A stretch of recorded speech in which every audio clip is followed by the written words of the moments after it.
Okay, the second verse to Box of Rain, there's a little rhythmic thing that they do. They have a measure of 5/4.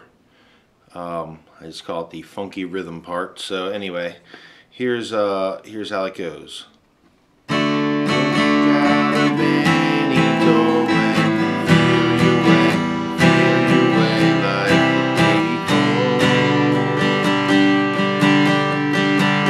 So what I did was D,